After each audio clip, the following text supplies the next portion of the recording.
Good afternoon, everyone. We're going to call this meeting of the Climate and Energy Committee to order. First order of business is minutes from February 5th. Representative Kraft, have you had a chance to look at the minutes? Madam Chair, I have. I move their approval. Great. Any discussion to the minutes? Seeing none, all those in favor say aye. Aye. Opposed, say nay. Motion carries and the minutes are adopted. Nice. So we've got a couple of bills on the agenda today. First up is House File 3895. Representative Hansen's joining us. Welcome, Representative Hansen. I will move House File 3895 be laid over for possible inclusion. And I believe Representative Hansen has an author's amendment that's coded A1 in your packets. I will move the A1 to get the bill in the shape the author would like. Any discussion to the amendment? Seeing none, all those in favor say aye. Aye. Opposed, say nay. The motion prevails and the amendment is adopted. With that, welcome Representative Hansen. Please tell us about your bill. Thank you, Madam Chair and members of the committee. House File 3895 is a transparency bill relating to electric co-ops. The purpose of this bill is to provide some sunshine on policies related to electric co-ops. As I introduced the bill, I've had a lot of interest in this bill. Some asked, what has the co-op done to you? And I said, nothing. This is not about anything related to my experience with electric co-ops, but it is, I think, as most of you know, I work on trying to update and reform and tweak and polish bills and polish policy. And what this bill does is it brings some transparency to a very old law relating to electric co-ops. And I do that in the context of the experience we all went through with COVID, where we've had different ways of participating in meetings. We were virtual here for a couple of years, and then we've been hybrid, and we're still providing the opportunity for people to participate beyond being in person.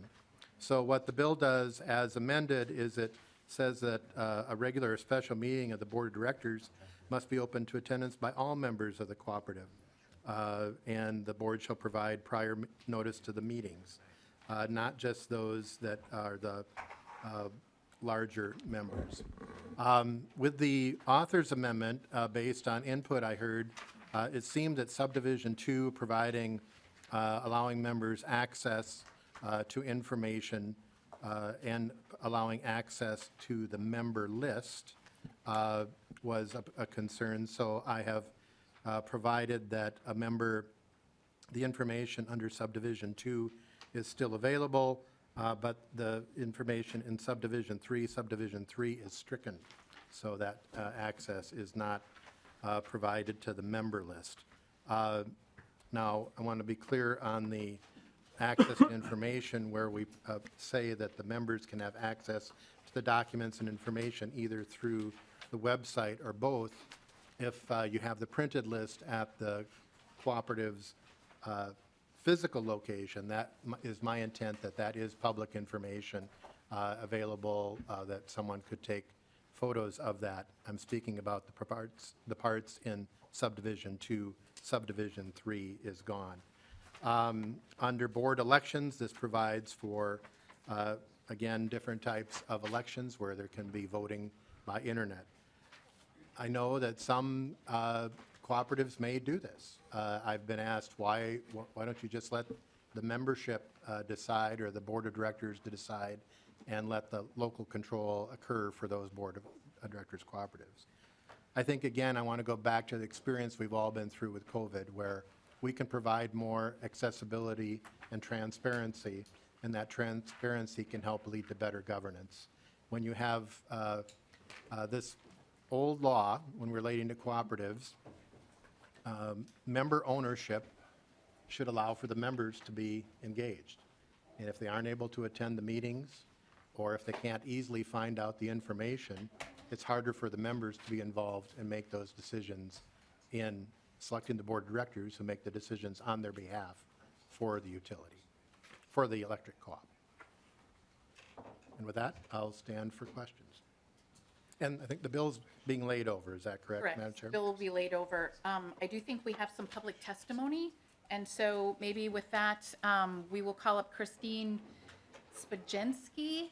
I hope I got that right, with the Todd Wadena Electric Cooperative. Welcome to committee, Ms. Spajensky. People are working hard on my ability to pronounce last names this week, so.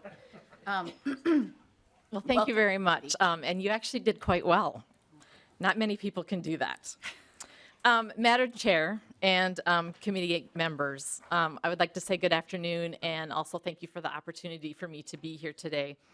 I am Christine Spajensky, and I'm actually speaking in opposition of the HF 3895. I'm a clerk of Runeberg Township. I'm a farmer owner and a member of DFA, which is a marketing co-op that markets our milk. I'm also a member owner and a director on the Todd Wadena Electric Co-op Board. All three of these organizations represent a true democracy of grassroots governance. Grassroots governance places shared decision-making power into the hands of local members instead of the higher political offices. At Todd Wadena Electric, we are owned by our members and we are governed by our members. It is our members who take part in the decision-making process of how they want their co-op to operate. Each co-op is unique, and members make decisions based on individual co-op needs. As a member owner, they also have access to bylaws, financial statements, and minutes, just to name a few. They take part in the annual meeting, and they also have the opportunity to attend regular meetings. They also take part in the election of our directors. Members have been managing their co-ops for decades, and it's been working. If they want to make changes, there is a process in place to do so. As an elected director, I have an ethical responsibility to the members I represent. It's my fiduciary duty to put the members' best interests first in all discussions and decisions. It's also my responsibility to protect the co-op assets, member investment, to provide transparency and accountability, to maintain confidentiality when appropriate, and to provide communication back to its members.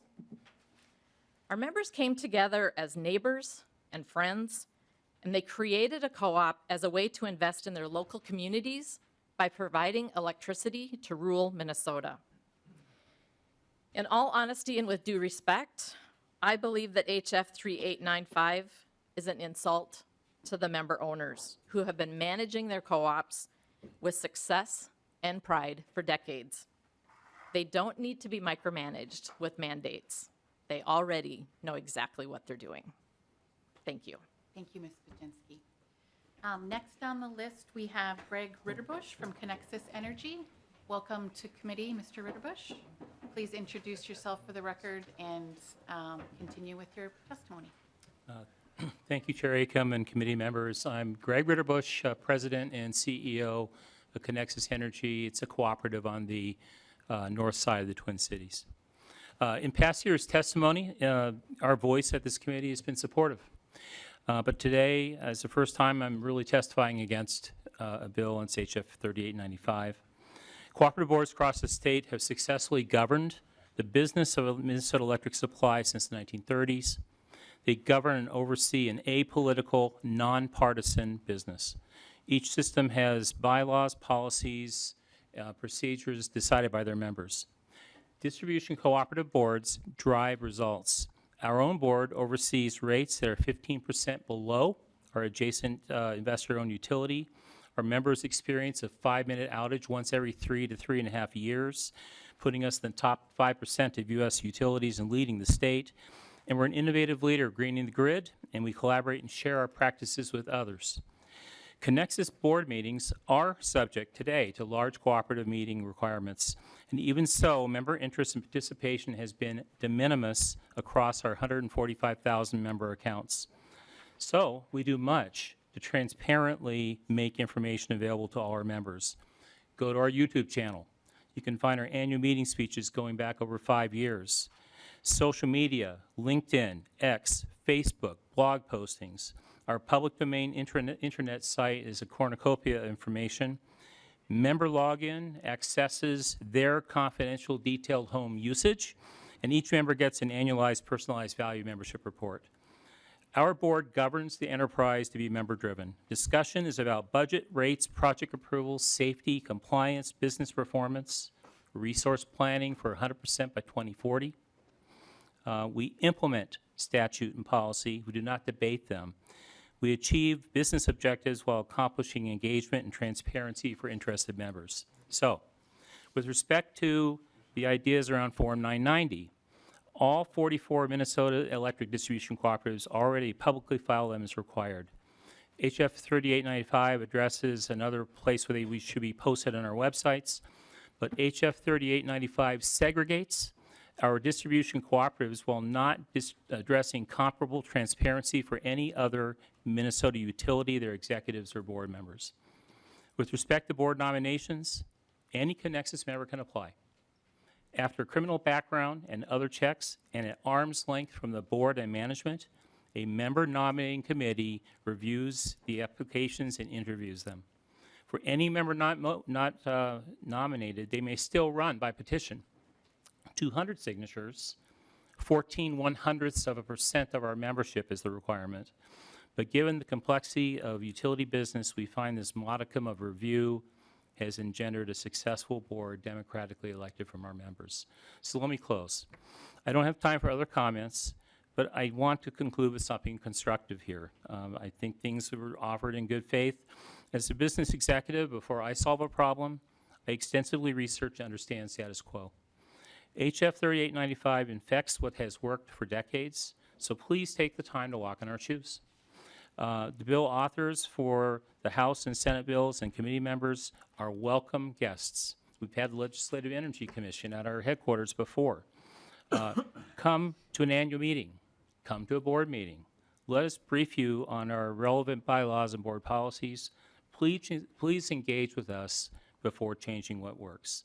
Thank you, Madam Chair, for a final opportunity to testify at your committee. And thank you, Mr. Verdebush. Appreciate your leadership.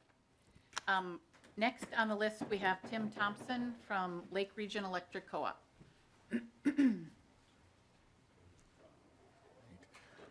Madam Chair and members of the committee, I'm Tim Thompson, easy name, CEO at Lake Region Electric Cooperative, a rural co-op headquartered in Pelican Rapids. Our co-ops are community-based, nonprofit businesses providing electric service across Minnesota. When suppliers refused to bring electricity to rural Minnesotans, local people came together to form co-ops and elected their neighbors to govern the cooperative.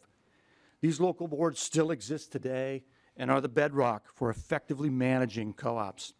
While we appreciate the amendment to this bill that removed the access to the membership list, we still have concerns with the current version and the overreaching control it has on the governance of long-standing and successfully managed co-ops. By statute, co-ops are governed by a board elected by their members. Instituting new rules with regard to how a cooperative operates erodes the local governance by the boards. Each co-op is unique, and the locally electric co-op boards are best suited to serve the members of the cooperative. The co-op model has proven to be effective for decades. From in-person and virtual grassroots annual meetings and district meetings to energy forums and member advisory committees, and the list goes on and on. I believe we are grassroots at its best. Co-ops already provide for member attendance at board meetings, and it's unnecessary for the legislature to insert itself into the role of managing these meetings. The risk of this legislation include taking control away from members who elect their representatives to make important decisions that affect each of their uniquely situated co-ops.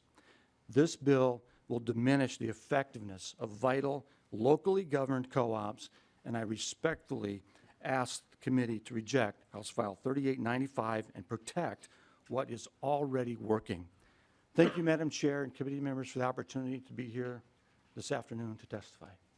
Thank you for your comments. And I believe that's the end of public testimony. We will turn to member questions. Representative Thank you. Hansen, would you like to go ahead? Madam Chair, I think there was written testimony that was submitted as well from someone who has a different opinion than what was just presented. I appreciate you making note of that in your packets, people, or members. There, oh my goodness, there's a letter that you can take a minute to look over. I think that would be important. Thank you. And with that, Representative Davis. Thank you, Madam Chair. Thank you, Representative Hansen, for bringing this before us. And I want to thank you for your comments about transparency leads to better government. I could not agree more, sir. So thank you for that comment. I also want to thank you for this amendment. However, I still can't support this bill because this amendment still has concerns for me. Before the amendment, I was really concerned. Now I'm still just concerned. I'll explain. Subdivision 5, and originally it had just talked about an electronic cooperative must develop a secure system that maintains ballot secrecy. That's actually impossible.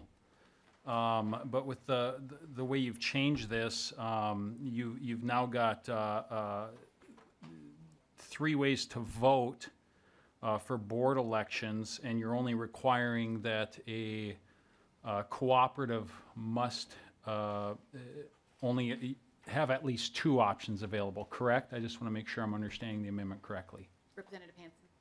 Thank you, Madam Chair and Representative Davis. Yes, if you look on the A1 amendment, it says a cooperative must develop a secure system that maintains ballot secrecy in an election and offer at least 2 of the following options. It provides 3 options, so. Yep. Okay, very good. But Representative Davis. thank you, Madam Chair.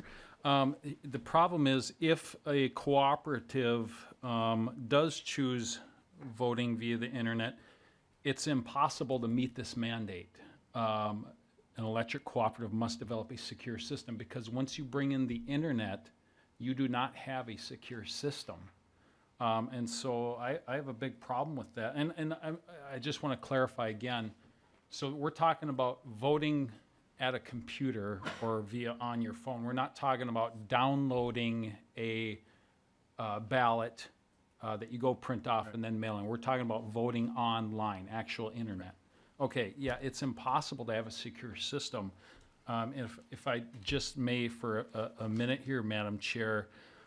So there's a article from NPR that was just recently updated, September 8th, 2023. So we're talking within the last 6 months here, 7 months here.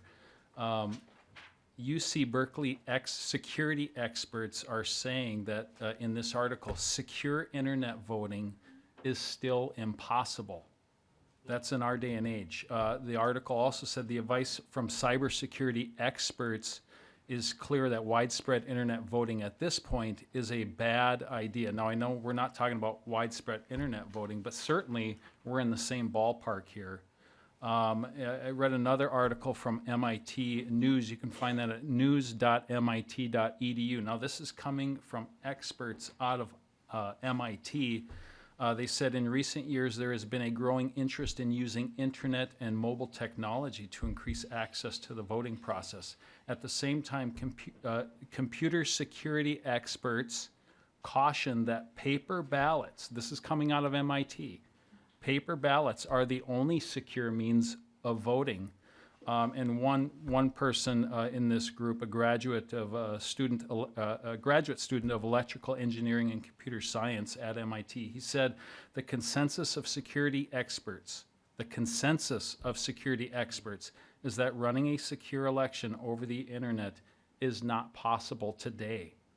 Today's software is shaky enough that the existence of unknown exploitable flaws is too great a risk to take. And so with the way that I would just highly encourage you to offer another amendment to get rid of that number 3 there on line 1.13 of your amendment that we just added in here. So with that being said, thank you, Representative Hansen. Thank you, Madam Chair. Representative Hansen. Thank you, Representative Davis. You know, that's why, contrary to what some of the testimony was, I'm providing an option of 2 out of the 3. So a local co-op could decide to choose voting in person, voting by mail, and not internet. Secondly, those of us who were here prior to 2022 all voted electronically as legislators, right? For 2 years. Representative Davis, did you have a follow-up? Yeah, and I wasn't here. And I thought it was a really bad idea. Again, just two things real quick. You can't, if a cooperative does this, how are they going to verify who the person at the keyboard is? I mean, my laptop sitting on my desk right now doesn't have a camera on it. And so, boy, you're taking a huge leap of faith right there that the person behind the computer screen is the actual person that's supposed to be voting. And then, again, I'll just point out this. You're giving them 3 options here. They got to meet at least 2. Well, if they pick the option of voting via the internet, you can't meet this mandate because it's not secure. And so it just doesn't belong in the language. Thank you. Any final comments on that, Representative Hansen, before we go to other questions? I think, I disagree. I think it provides an option. Great. Next on the list is Representative Rarick. Thank you, Madam Chair.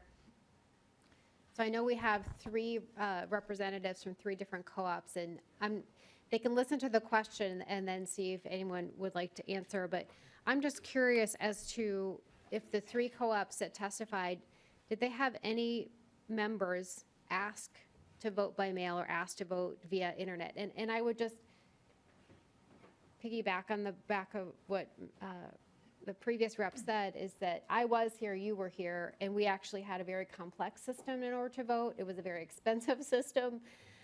It was a biometric system, so you had to scan finger or thumb, and it had to be, so we had to actually log into a very secure portal that was the same as when we want to do intranet here, and this is getting into the weeds. But while it technically could be possible, it is very expensive for the entire membership of a co-op to do that. Just want to put that out there. And I don't know, do you happen to know, maybe I'll ask the second question since I've got the mic. Representative Hansen, the cost to the legislature to do the biometric scans plus the hardware and software to do that? Representative Hansen. Madam Chair and Representative Varick, I do not know that. That's where I think if I want to go back to answering the question, I think it was stated it was impossible to do internet voting. And I said, we have done that. There wasn't a qualifier in there on cost. Representative Rarick, did you have any follow-up? Madam Chair, just wondering if any of the 3 co-ops want to answer as far as, did they even have any membership asking to vote a different way, whether it be by internet through, you'd have to do a very secure means like we did. There were 134 of us that had biometric scanners that were hooked up to specific types of hardware and software on our computer so that we had identification. Looks like Mr. Oh, good. I talked long enough, so he came down. Yeah, please take a seat and go ahead, state your name. Have a seat, Mr. Ritterbusch. And you guys take your name. Greg Ritterbusch, Madam Chair and Representative Rarick. I'll report our experience. We do it 2 ways, partially because we're such a large system. It's, the old ways, everyone's showing up in the annual meeting and voting just don't work anymore. So I would concur that a pure internet process has security problems. For those that use the internet as a channel to get votes in, we use a proprietary business called Survey and Ballot Systems. And the way it's kept secure is you get mailed a packet, and it has a code. So the person that received it has a unique code. Then you have to come in through whatever internet you're using, log into through a portal, SVS, and then you can be secure. Is all security 100% airtight? Absolutely not. Absolutely not. And then the other way that folks can vote, we still have folks that are very traditional. And when we do our annual meeting, they can come in person with the ballot. They got in the mail or get another ballot there. Everything's checked by member number, and they can vote. So our members are satisfied with that. We haven't had a request for additional ways of voting, and I hope that's responsive to your question. Representative Rarick, did you have any follow-up before we move on to the next? Not right now, thank you. Okay, thank you. Representative Swazinski. Thank you, Madam Chair. Just more of a general, maybe a comment. I appreciate the idea on this bill, but, I think just in general, by the legislature stepping into this forum of kind of mandating kind of locally elected, or mandating two locally elected officials, essentially, that's who represent people like me, who are a member of Lion Lincoln Electric. Those folks elect, we come to a meeting, we elect folks to represent us. And I think if it's that dramatic of an issue, that there are currently systems in place through locally elected officials that can pretty much do all of this without kind of the heavy hand of state government coming down and saying, this is what you have to do. If there's some members that have heard from their co-op saying, I don't feel like my voice is being heard, there is an outlet for that. They can run for one of those board spots and boot someone out that's not doing their job. And, that's the uniqueness of locally elected officials. And, whether it's the state mandates that are coming down from the state government onto the local co-ops or municipalities or whatever, I mean, we're just kind of seeing that it's a habit. And I would argue as a rural member that it's not a good habit to continue this process of eroding locally elected people that are just trying to do the best job they can for their friends and neighbors and their businesses that are in their areas. And, if we can, I kind of think of, this slippery slope really of eroding elected governance and the strength in that. Pretty soon, I mean, we're not that far away. We keep doing this over the next 5 or 10 or 15 years. There's not going to be anything left. They're going to be it's not going to be a locally elected board. We'll just have the legislature appoint 6 people from each of these electric co-ops and say, you just have to carry out with whatever we say. You just be yes people, and whatever we want, you just do, or, we're going to come down with the heavy hand of state government. And I'm guessing there's co-ops, I don't know for a fact, that probably do all the stuff that's in this bill. And that's great. I'm not saying that this bill is bad in the fact, but it said if you just would put one more amendment, that might be good. Instead of saying must, just do can, or would be encouraged to, or something along those lines that would still allow local elected officials to make some decisions that are best for their people. I get where you're coming from, Representative Hansen. I would say that if you even had one cooperative board that would at minimum say, this is something we could at least look at, let's chat with you about it. I appreciate the idea. I just would hope that, we can kind of have some sort of a draw, a line in the sand, electric utility pole in the sand, or whatever you'd like to call it, of just saying, the state government can do whatever it wants, quite frankly. I mean, we could just say, we're going to put all the rural co-ops into one governing board, and we'll put one legislator in charge of it. We could do that. But we have to say no at some point.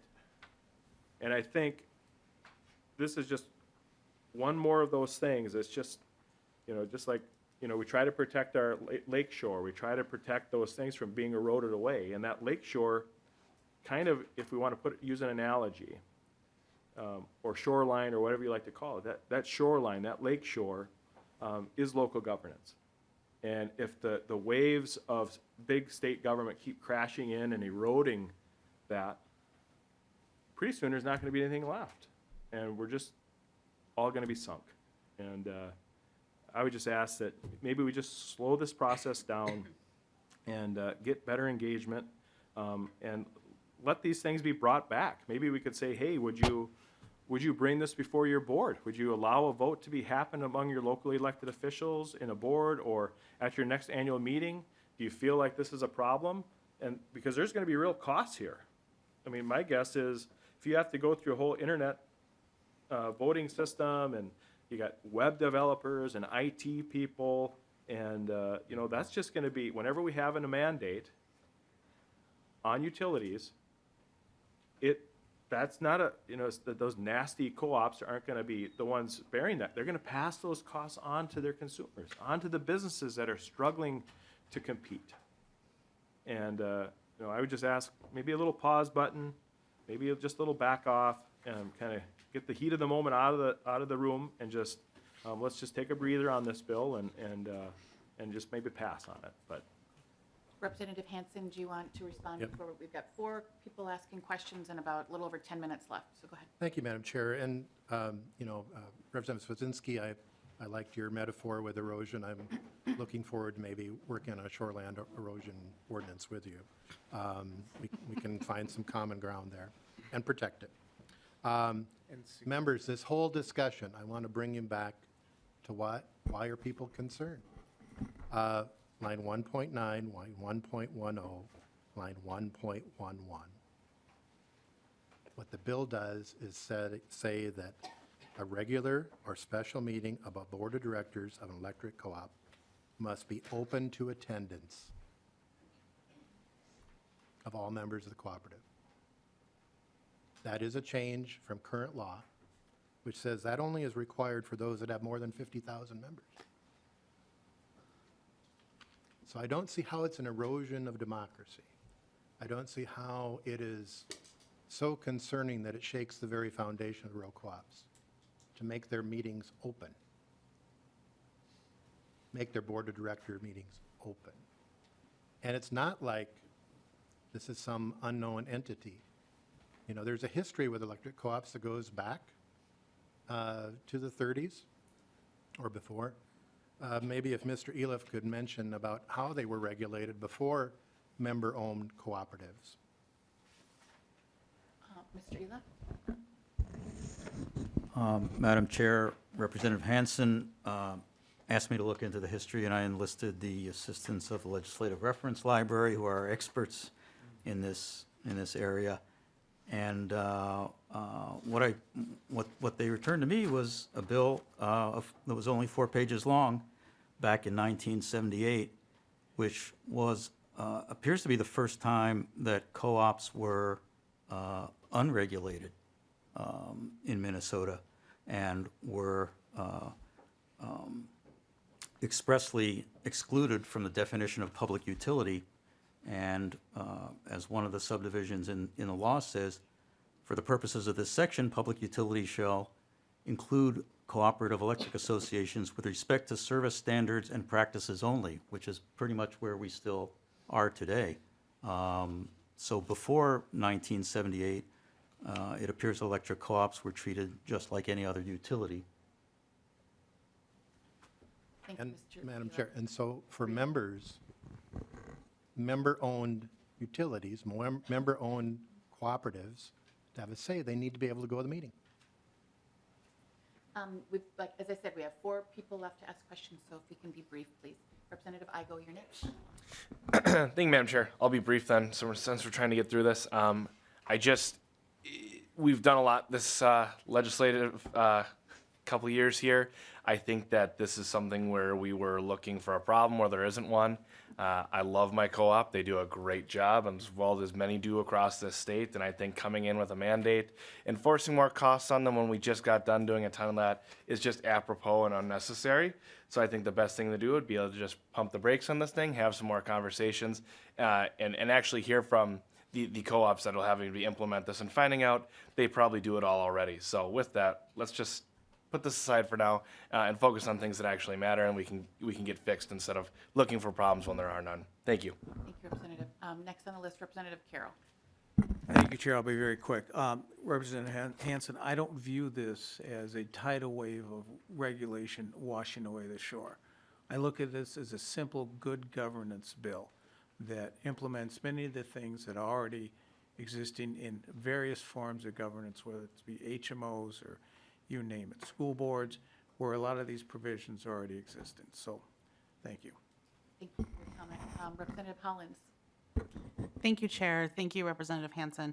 So I guess this probably has more to do with the conversation that was happening early on, but I just want to make sure that we're looking at the bill really clearly, that it says that you have to choose at least 2 of the following options. So you don't have to do the voting via internet, because I do recognize that that could be prohibitively expensive for individuals, which is why there's voting by mail or voting in person at the co-op's office. And then I also decided to look into like any co-ops that I belong to, including my bank, which is, what are they called? Yeah, credit union, thank you. And they have that as an option. It's not a super sophisticated option. They're like, do you want to attend the annual meeting via Zoom? Send us an email and we will make sure that you can attend the annual meeting and vote via Zoom. And so I don't think that this needs to be excessively expensive, but I'm not like, yeah, anyhow. As a person who's not represented by a co-op, I don't necessarily have a strong opinion on this one way or the other. But what I do want to say is, like, I don't think we need to look at that as something that is like prohibitively, impossible to accomplish. And certainly when we think of the regions that co-ops represent, they are a lot bigger, right? It's not St. Paul where you're like, you can get there within 15 minutes regardless of where you are. I mean, if it's a lot larger, then it does make sense for like accessibility's sake and just like proper representation that there's some way for people to participate other than coming to the co-op's office.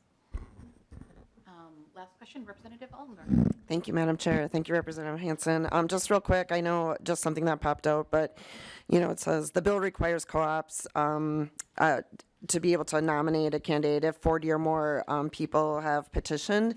And is that something, have you talked to the co-ops? Is that something that's not happening already? Or what is that, where did that number come from?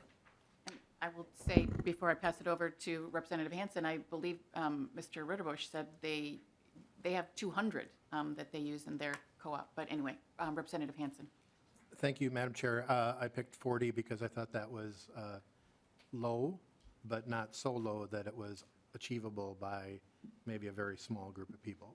Trying to reach 40 people is, and you have the current system where you have nominating committees to try to provide an alternative to having capture by the nominating committee process to the board of directors, to have some bypass system where membership alone. And that was why originally I had the membership list in there so that people could contact members so that they could actually see if they could go around the nominating commission. Okay. Representative Altendorf, did you have? Thank you, Madam Chair. Yes. So thank you, Representative Hansen. In the co-ops that I talked to, the ones that I talked to, they could add someone by petition of 10 to 15 members. So it's actually quite a bit lower is what I saw than the number that you put on there. And then just lastly, with all of the extra expenses the co-ops are taking on, moving towards the 2040 energy plan that was passed, have we really examined, or maybe, I don't know if any of the co-ops want to talk to this, but what is the additional cost that's going to be to them? And is this really where we want them to be spending their money? We will pass this back to Representative Hansen, and maybe at the same time you can do some closing comments. And I will say the bill is being laid over, so there will be an opportunity for work to continue to be done on the bill. But Representative Hansen, if you'd like to respond and do some closing comments. I think it is a good question. What is the cost for democracy? Do we put a cost on our democracy? Do we put a cost on participation? Again, the bill in front of you is requiring meetings to be open by attendance. We've had testimony and discussion by members that already there are alternative options out there where people may use mail, may use electronic means of voting. And then we're requiring having basic information about the co-op available to its members in person or electronically. The testimony you've heard and the communication has been, this is a very significant detriment to the co-ops. I find that curious. I think that it is an opportunity to provide transparency, and I look forward to continuing to work with members and boards of directors and the members of co-ops to make this a better bill so we can accomplish those tasks. with that, I renew my motion that House File 3895 be laid over for possible inclusion. The bill is laid over. Thank you, Representative Hansen. Next on the docket, we have House File 4155 with Representative Kraft. And as he's getting settled, Representative Kraft moves House File 4155 be laid over for possible inclusion. Welcome to committee and tell us about your bill. Thank you, Madam Chair. This is a very simple and practical bill. It's about making it easier for people with ITIN numbers to hook up utilities and to pay their bills. The ITIN number is actually a number provided by the IRS as a way for folks without Social Security numbers to file their taxes. In order to obtain an ITIN, the applicant's identity has to be verified by the federal government. Just as an FYI, 23,000 tax returns in Minnesota were filed with an ITIN. Also in Minnesota, gas, electric, and landline companies cannot deny service if the customer cannot provide a Social Security number.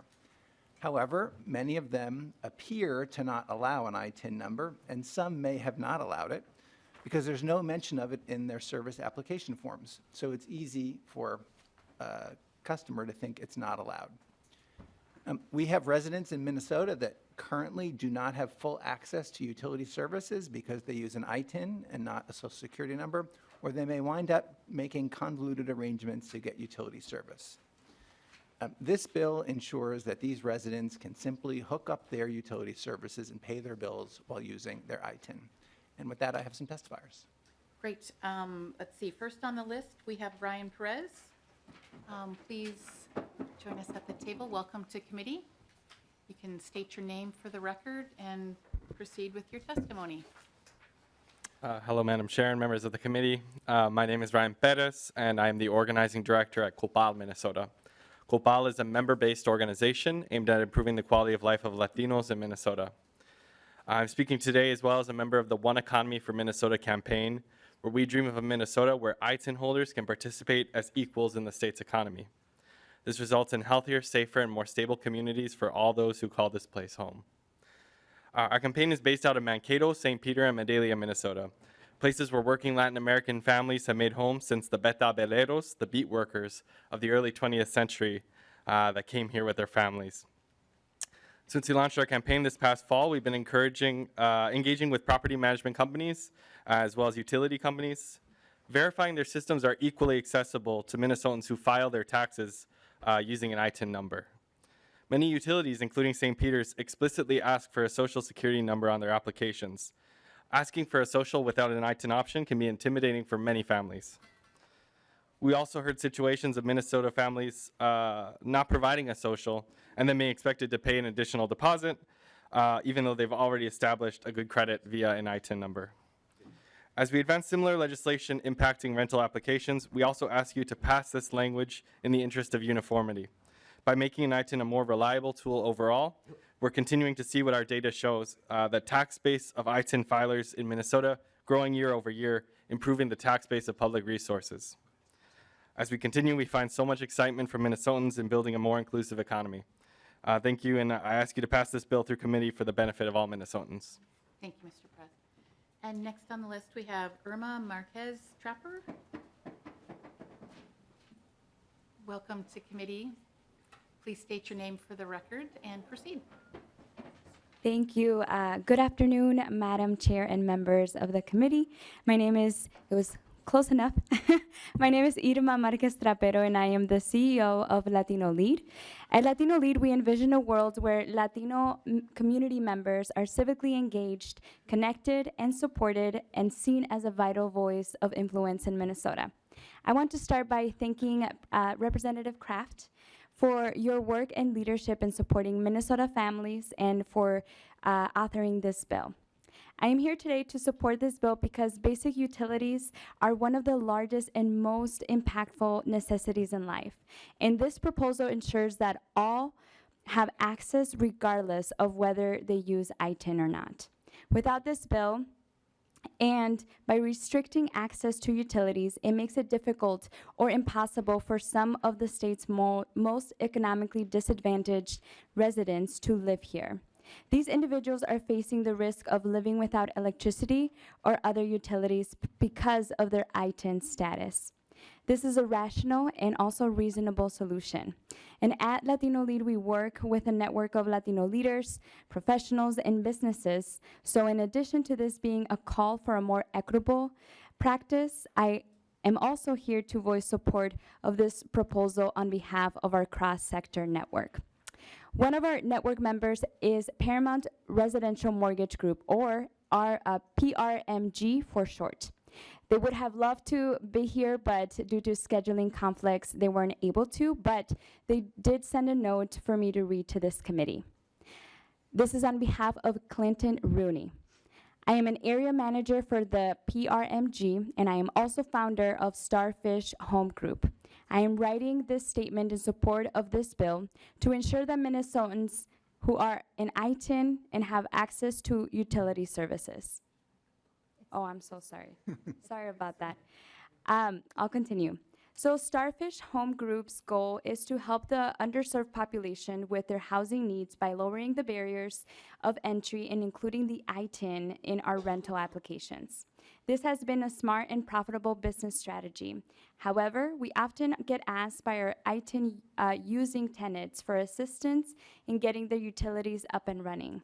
This is because most utility services applications ask for a social security number. Companies do this to check for eligibility for service, but also to know, but I also know that you can achieve the same with an ITIN, just like our company does. This proposal makes a perfect sense because my ITIN using tenants and other ITIN users should have the ability to use their ITIN to get basic utility services and pay their bills just like everyone else. So today I urge you to vote in favor of this bill, and thank you so much for your time and consideration. And thank you for your testimony. And I also want to call attention to members to a letter in your packet from Ron Elwood at Legal Aid. With that, before we go to amendments, any questions or comments by members? Seeing none, we will go to amendments, and I will just say I try hard to make sure everybody has the space to be able to make comments. I just hope that we can keep the conversation around the purview of this jurisdiction. And go ahead. I believe that there's an A2, Representative Swazinski? Yeah, thank you, Madam Chair. I offer the A2 amendment before the committee. This just speaks a little bit to the point that utility bills are often used as part of the process to register to vote. And this would just simply say if an I-10 is used in the procurement of utility bill, that we just simply place on there for local governments, for clarity, that utility bill will not be used for voting purposes. That's what the amendment does. It's pretty straightforward. And I think this conversation should be potentially, because of the use of utility bills that are placed as part of the voting process, that we should potentially have this conversation also, not just lay it over, but potentially have it in the elections committee, just to make sure that if there are any issues, that they would be taken care of, and that's a conversation we would like to have, just because obviously our purview really is not necessarily elections, but it is utilities here. But I feel that there is some potential that we'd love to have, if there's clarification that could be made, that it would be made in that particular committee, and I'd ask for your support. And I will just respond to the request for it to go to elections. Because of the amendment today, we did reach out to elections and ask if they were interested in hearing it. At this point, they said they were not, but if it's laid over, that doesn't mean they can't hear it later. So we will have possession of it. And I didn't formally move, or you didn't formally move, we didn't formally move the A2, so.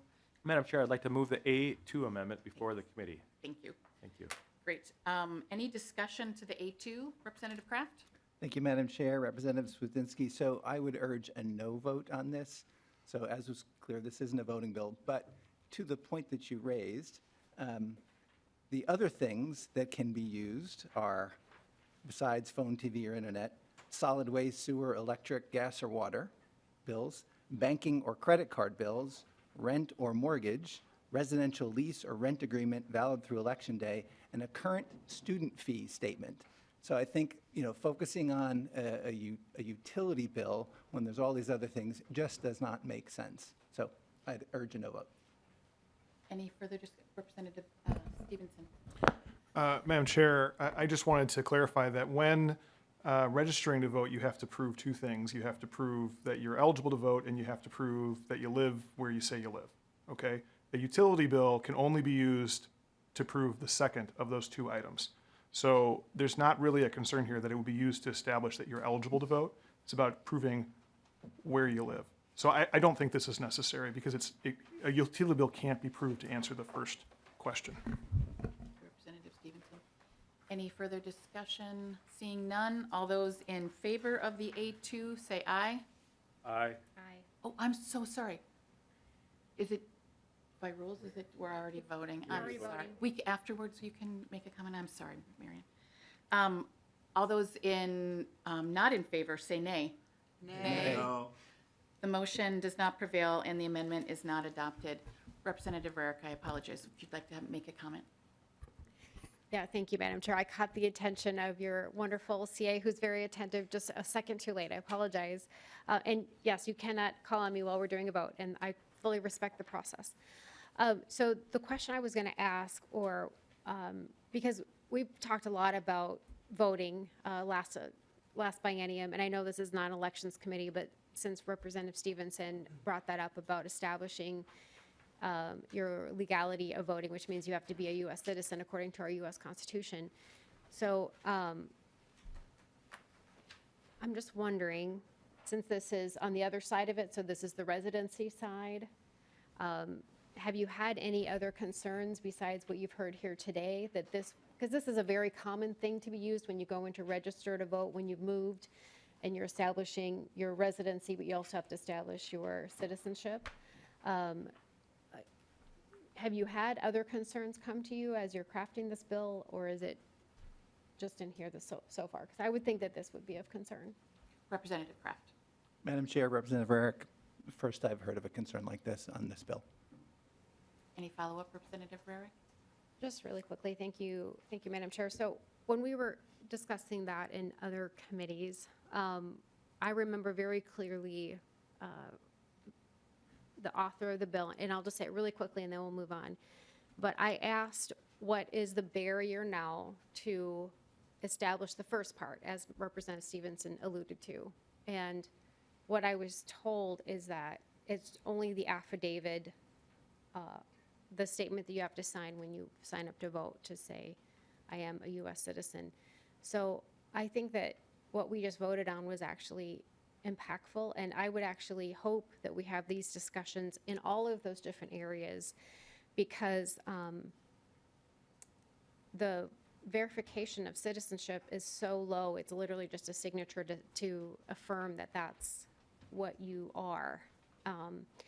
So I think that we should take our elections incredibly seriously, as the previous author, Representative Hansen, talked about how incredibly important it is, and that we maintain security of elections. So I would just say that I think that this is a legitimate concern. Particularly utility bills are one of the first things people pull out to establish residency when they go to register to vote in their new city in particular. So or a township or wherever they are, but I think this is a legitimate concern, and I think we should all be very concerned about election security and making sure that those are eligible to vote are voting. Thank you, Madam Chair. Any further discussion? Seeing none, any closing comments? Representative Kraft. Thank you, Madam Chair. It's a great bill, simple bill, really practical. I'm excited for it to be included going forward. Great. With that, Representative Kraft renews his motion that House File 4155 be laid over for possible inclusion, and the bill is laid over. With that, we are through with our business today, and our meeting, we meet again next Tuesday. I'll see you then.